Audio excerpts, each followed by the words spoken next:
Katla, a nova série de mistério e ficção científica da Netflix, está sendo amplamente comparada com Dark, principalmente por conta de sua estética, e inclusive eu admito que em algumas cenas a trilha sonora pareceu também, soou similar, mas as semelhanças terminam por aí. O ritmo de Katla é bem devagar e o mistério principal é bem menos complicado do que a série propõe.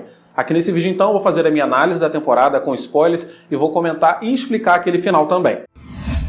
Fala galera, aqui é o Matheus Mendes, sejam muito bem-vindos a mais um vídeo aqui do canal. Vídeo esse pra gente falar de Katla, a nova série islandesa da Netflix que mistura elementos do folclore europeu com a mitologia escandinava em uma série de mistério e ficção científica. Eles juntam todos esses elementos em um grande balaio. Nós vamos fazer uma análise da temporada, primeiro explicando alguns pontos em específico sobre aquele folclore e mais pro final do vídeo a gente vai comentar e explicar o final, portanto sim, nós vamos ter spoilers. Mas se você gosta de conteúdo de séries e filmes, não perde tempo e já se inscreve no canal, porque aqui a gente só fala das melhores séries, hein? E me segue lá no Instagram também para acompanhar a extensão do conteúdo que eu trago pra cá. A série conta a história dessa cidadezinha chamada Vik, um ano após a erupção do vulcão que eles têm. O vulcão se chama Katla. O vulcão entrou em erupção há um ano atrás e hoje, nos tempos da série, no tempo que a série começa a acontecer, o vulcão ainda está em erupção e ele não dá chances, ele não dá nem vestígios de que irá dormir. O vulcão está muito ativo e por isso todos os moradores daquela cidade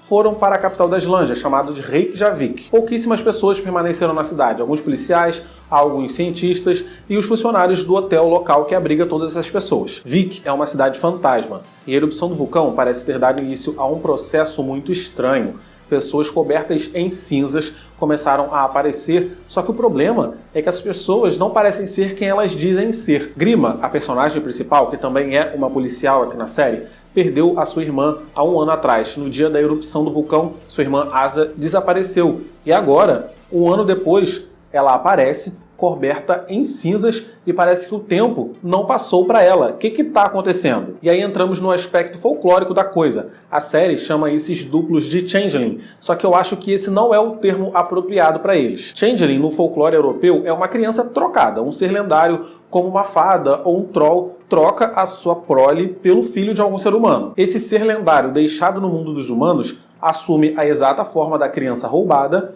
e os pais humanos criam aquele ser sem ter conhecimento disso. E aliás, isso foi abordado recentemente em uma outra série da Netflix, Fate, a saga Winx, A Bloom é uma Changeling, que só descobriu que era uma fada depois que ela colocou fogo na casa toda. Tem referência a Changelings em todos os países europeus que eu cheguei a pesquisar. Então assim, é uma lenda muito famosa no continente inteiro. Inclusive, a vertente da lenda, que diz que só crianças não batizadas eram roubadas por esses trolls e por essas fadas. Só que o que vemos na série não é bem isso. Nós não estamos vendo crianças trocadas, nós estamos vendo duplos. E tem duplo de criança, de adolescente, de adulto, tem duplo de qualquer coisa. O termo mais apropriado, e nem tão apropriado assim, seria doppelganger, que é um outro conceito muito famoso no folclore europeu. Um doppelganger é dito por ser um presságio de azar, um agouro de morte. É um gêmeo maligno que te mata para assumir o seu lugar. Aliás, nós tivemos um exemplo muito bom de doppelganger numa outra série da Netflix chamada Cuarón, uma série que foi lançada ano passado, inclusive, e ela também foi amplamente comparada com Dark na época,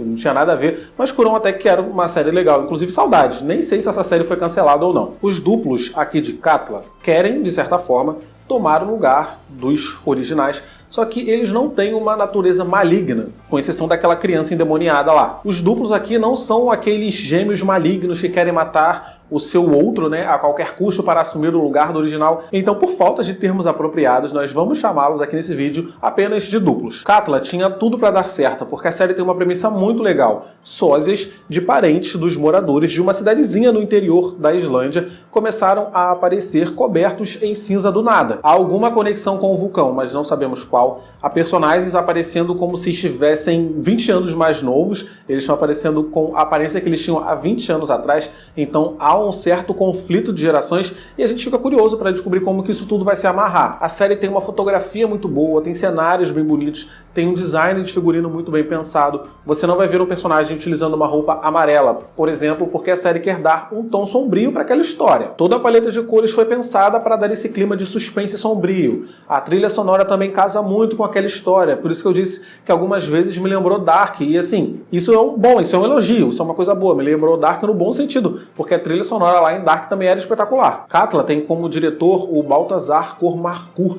mesmo diretor do filme Everest lá de 2015, que na época foi um filme bem aceito pela crítica. O filme foi indicado em algumas premiações e tal. A série tinha tudo para dar certo, mas a estratégia utilizada para contar aquela história não deu certo. A forma como o mistério foi sendo abordado não colou muito, principalmente porque ele não era tão complicado assim. O ritmo da série é bem devagar, sério. A série é devagar, quase parando. Eu acho que o diretor quis contar a história dessa forma propositalmente. Ele queria que a série fosse devagar, de propósito, para dar uma complexidade maior à trama. Para exemplificar o quão estressante é aquela situação para os personagens, para a gente assistir e ficar pensando, caramba, será que isso aqui vai significar alguma coisa no futuro? Mas isso foi um tiro no pé, porque depois do primeiro episódio a série só engata mesmo, só vai ficar interessante de novo lá no episódio 6. Katla é uma série que queima a fogo lento, como os portais estão chamando. Porque é isso, tipo, ele tem uma introdução muito boa, ele mostra aquela premissa da série, ó, a gente vai falar sobre isso aqui, você fica interessado, mas o desenvolvimento é tão devagar, é tão devagar, é tão devagar, que você fica cansado no caminho. A irmã da Grima, né, que saiu lá do vulcão, cheia de cinzas e tal, ela faz a sua aparição, ela chega na série, faz ali, causa ali no almoço de família, e depois ela é esquecida. Ela fica 3 episódios trancada no hospital até ela voltar e concluir o seu objetivo. Foi uma personagem que ficou 3 episódios sem rumo, porque não tinham o que fazer com ela. E a gente ficava super teorizando, né? Falava, não, caramba, tem alguma coisa. Ela tá aí nesse hospital presa, deve sair algum mistério de lá, ela tá assistindo as pessoas conversando, alguma coisa vai acontecer, mas no final não. O mistério da série não era tão complicado assim. Eu fico muito receoso quando comparam qualquer série com Dark, porque vai ser muito difícil alguma série chegar aos pés da melhor série da Netflix. Mas Katla não é de todo ruim. Ela é uma série bem decente até. Foi só o ritmo dela mesmo que boicotou a história. Mas eu não me arrependo de ter assistido porque a história da série em si ela é muito boa. Eu gostei de conhecer mais sobre o folclore europeu e principalmente eu gostei muito de assistir a carga dramática das cenas dos últimos episódios. Principalmente o final da criancinha endemoniada, né, o Mikael, e o final da Grima com a sósia dela. Foram 2 cenas de tirar o fôlego. Foram cenas, tipo, a direção tava de parabéns. Essas 2 cenas foram espetaculares. Mas agora eu quero comentar e explicar aquele final. De acordo com o Darry, o geologista lá, um meteoro caiu ali naquelas geleiras e ficou enterrado ali por mais de 2.000 anos. E de acordo com as suas análises, esse meteoro não é do nosso sistema solar e ele está emitindo ali algum tipo de radiação alienígena. Darry acredita que o meteoro, de alguma forma, tem acesso aos pensamentos das pessoas que estão ali mais próximas a ele. O meteoro absorve os sentimentos mais intensos de saudade e de perda das pessoas que estão ao redor e recriam esses sósias com base no pensamento dessas pessoas. Mikael e Asa estavam mortos, mas a falta deles era uma coisa presente diariamente na vida dos seus familiares próximos ali à geleira e por isso que ambos voltaram, né, todos cobertos de cinza. Gunhild estava lá na Suécia, mas o Thor estava ali próximo à geleira e sentia a falta dela, por isso ela também voltou. Grima está presente e está viva, mas o seu marido, Kjartan, sentia falta de como a Grima era antes de todas essas tragédias acontecerem na vida dela. Por isso, o vulcão mandou uma sósia da Grima coberta em cinzas, só que essa é uma Grima muito mais feliz, mais amorosa e mais de bem com a vida. E até o corvo da asa branca lá no começo da série se encaixa nessa teoria do Darry. Nos primeiros episódios da série tem uma cena do Thor enterrando um corvo preto, só que com uma pena branca. Essa pena branca chama a atenção, né, porque todas as outras penas são pretas. E essa cena, quando a gente assiste, parece ter algum significado profundo, porque o Thor olha ali para aquele corvo, assim, meio estranho, com cautela, e depois um outro corvo com pena branca aparece. Depois, no hospital, com a jovem Gunhild, o Thor diz que não a conhece, mas fica claro que ele tá mentindo, e aí a gente fica, caramba, ele sabe de alguma coisa, né? Ele tá guardando ali algum segredo, mas no final também não é nada disso. O mais provável é que o Thor já teve um corvo preto da pena branca alguma vez na sua vida, e aí ele sentia muito a falta desse corvo, e aí o meteoro utilizou, né, suas habilidades de recriar matéria para fazer um outro corvo sósia do corvo que morreu. Então era o Thor que tinha o sentimento de perda em relação ao corvo anterior. Thor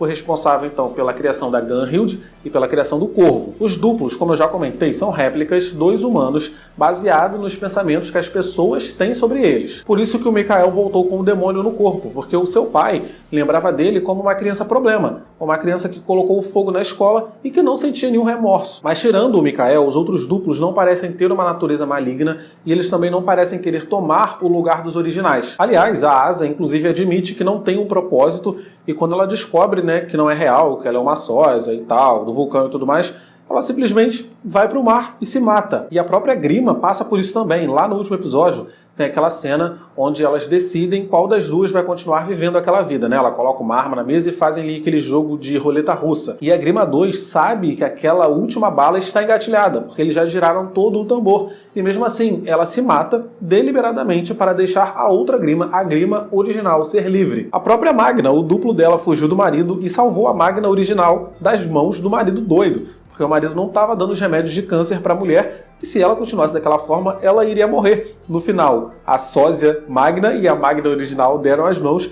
e foram para dentro das cinzas do vulcão. Vimos que no final, Grima voltou a tocar piano e voltou a ter uma boa relação com seu marido. Darry e a sua esposa, depois de matarem o seu filhinho lá endemoniado, conseguiram se conectar novamente. Vimos que Thor conseguiu superar a morte da filha e a própria Gunhild jovem desapareceu, depois que o Thor contou para a versão dela mais velha que a culpa do filho dela ter nascido com problemas não era dela, era uma coisa genética. Mas aparentemente ainda há muitos habitantes daquela cidade com fortes sentimentos de perda. E como o vulcão ainda está ativo, vimos o resultado, né? Naquela última cena, diversas pessoas cobertas em cinza caminhando para a cidade. E agora, o que vai acontecer? O final deixou ali um cliffhanger para talvez desenvolverem uma segunda temporada, mas eu acho que a série concluiu a sua história muito bem, fechou todas as pontas soltas e teve um bom final. Então assim, se ela for cancelada, ela não foi cancelada, ela foi finalizada, porque é isso, a série foi finalizada aqui. Se tiver uma continuação, aí é uma outra história, porque por enquanto eu tô de boa. Mas e você, o que vocês acharam da série? Coloca aqui nos comentários pra gente trocar uma ideia. Vou ficando por aqui nesse vídeo, espero que vocês tenham gostado. Se gostou, se inscreve, deixa o like e compartilha o vídeo com seus amigos. Vou ficando por aqui, tchau e até o próximo vídeo.